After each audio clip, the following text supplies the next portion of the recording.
Hello everyone, আমার বোনের বার্থডেতে যে কেকটা বানানো হয়েছিল ভাবলাম আজকে তারই রেসিপি শেয়ার করি। প্রথমে 4টে ডিম নিয়ে সেটাকে ভালো করে বিট করে নিতে হবে।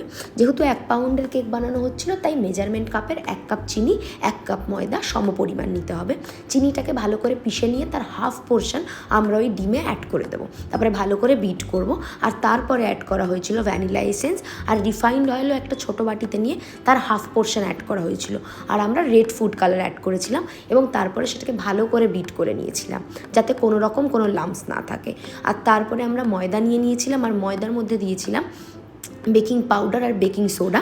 আর সেটাকে আমরা দিয়ে চালুনির মাধ্যমে ভালো করে চেলে নিয়েছিলাম যাতে কোনো লাম্পস না তৈরি হয়।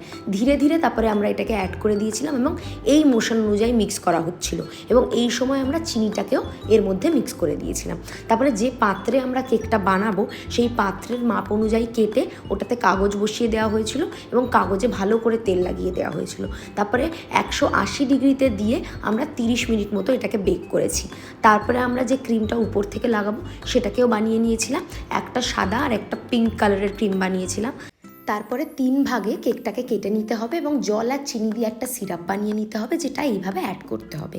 কেক বসিয়ে তার উপরে একটা ক্রিম এবং তার উপরে কেক, এইভাবে পুরোটাকে কোট করতে হবে। কোট হয়ে যাওয়ার পরে ওটা দেখতে খানিকটা এরকম লাগবে। আর তারপরে পাইপ ব্যাগের মাধ্যমে পিঙ্ক কালারটা নিয়ে আমরা ওই পিঙ্ক কালারের ক্রিমটা নিয়ে সাইড থেকে ডিজাইন করব এবং উপর থেকে এরকম গোল গোল গোলাপের মতো ডিজাইন করা হয়েছিল।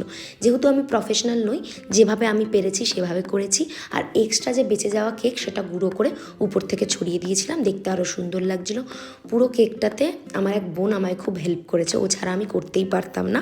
তোমাদের কেমন লাগলো জানো।